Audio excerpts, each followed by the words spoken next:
When you hear the letters KFC, what comes to mind? Kentucky Fried Chicken? In a few years, it might be Korean fried chicken. It's juicy, it's crispy, and it's taking the world by storm. Can you spot the secret to its success? Keep watching to find out.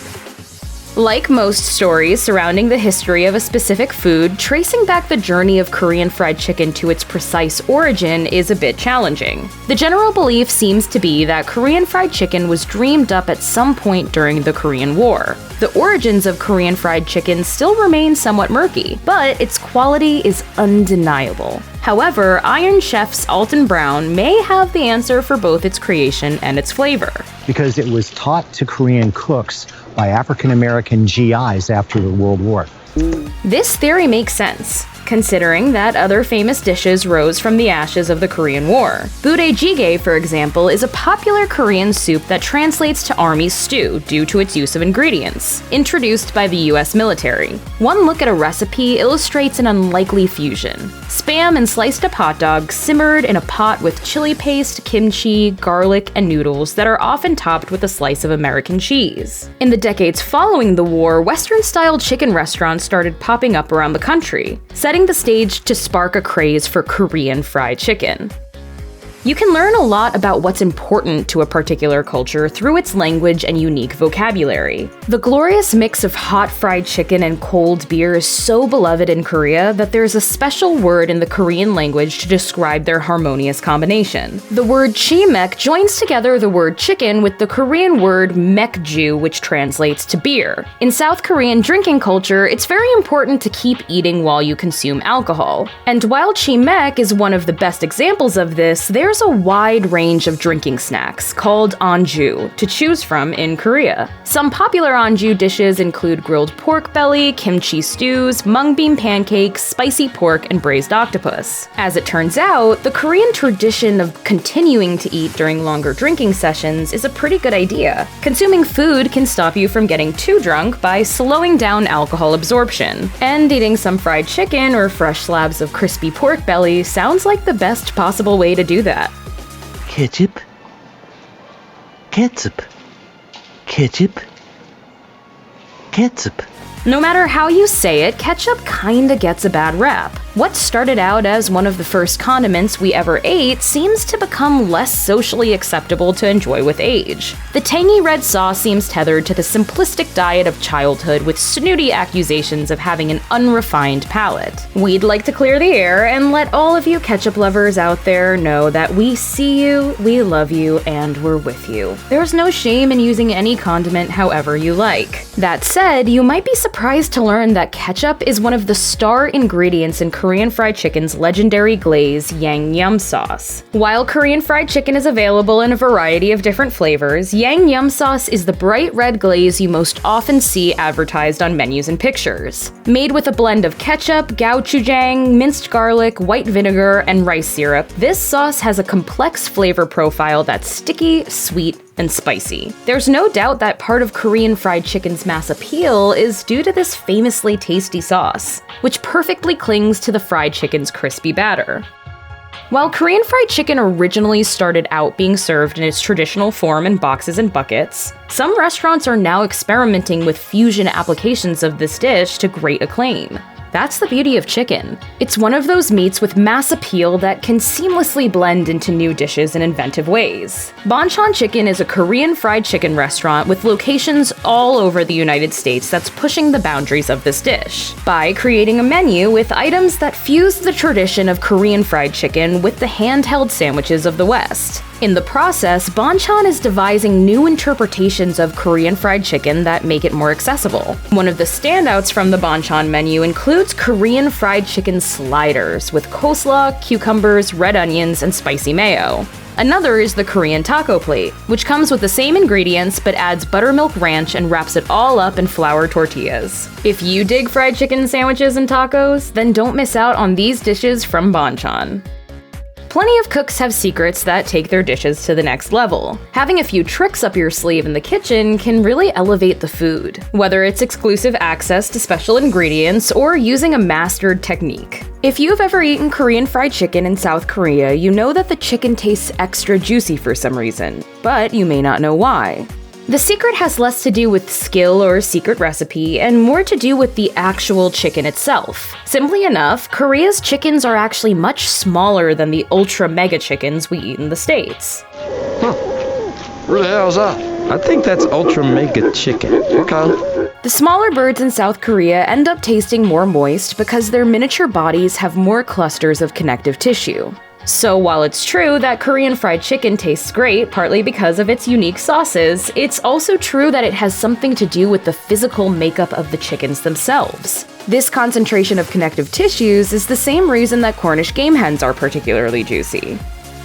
No one likes soggy fried chicken. A big part of the food's appeal is biting into its perfectly seasoned, crispy exterior with its battered crags of crunchiness. While achieving a sufficient level of crunch can be accomplished in a variety of different ways, some methods work better than others. One of the most effective ingredients just might be one that you've never tried before. The secret ingredient in the best Korean fried chicken batter is vodka, which only requires 2 tablespoons for every cup of marinade. Because vodka is more volatile than other brines, it swiftly and fiercely evaporates on the surface of the chicken skin when submerged in hot oil. This reaction creates more bubbles that harden on the exterior to create an improved texture. We're willing to bet that using a splash or 2 of soju, the most popular spirit in the world, will also do the trick. Once again, it seems that alcohol and fried chicken go together perfectly.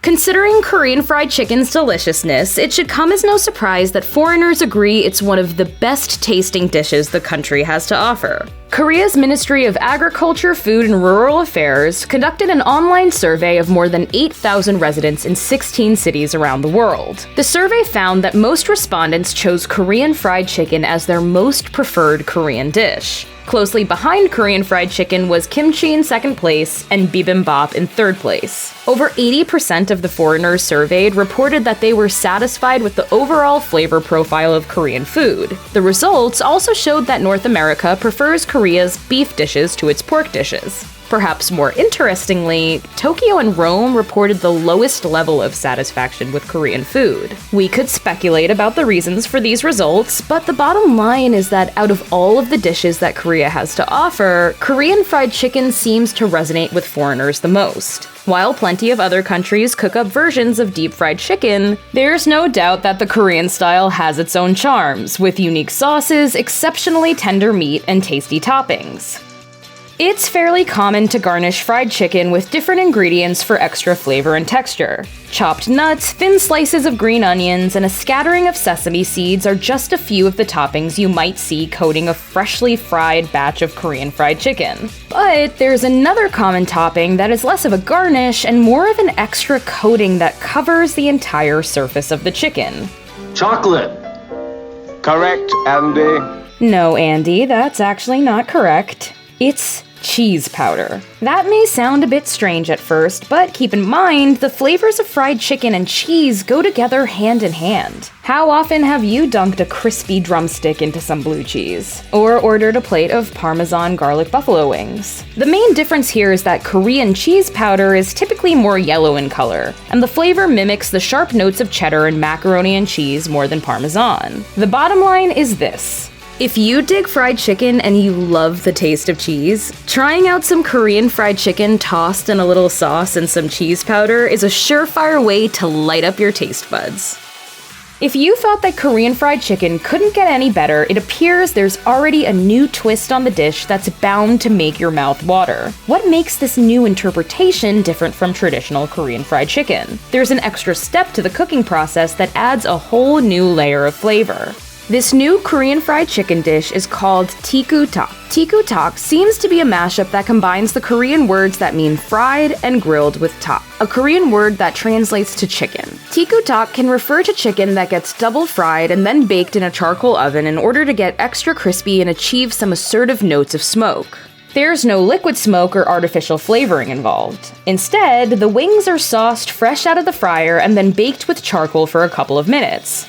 Are you drooling yet? As if fried chicken wasn't delicious enough, this new variation elevates the dish to unbelievable levels of heavenly flavor. Whoever came up with the idea to smoke freshly fried Korean chicken in a charcoal oven for some extra smokiness deserves an award for culinary greatness. We all know that Korean fried chicken is amazingly delicious. But what was the first Korean fried chicken franchise? And how long has it been in business? The first Korean fried chicken franchise was Lim's Chicken, which opened in the basement of a department store in Seoul back in 1977. The restaurant proved so successful that it became the country's first fried chicken franchise. For decades, the chain stayed within the confines of its native homeland, but they finally decided to branch out into the American market by opening a location in Houston in 2016. The fried chicken batter at Lim's is apparently more similar to tempura than it is to the heavier coatings you might see at other fried chicken joints. That could definitely be a good thing depending on your preferences. The portions are generous, and there are plenty of different dipping sauces to choose from, including sweet, gochujang, spicy, and honey mustard. While the menu offers Korean fried chicken, it also offers more traditional Korean dishes too. So if you're in the mood for a stew or some Korean barbecue, Lim's has you covered.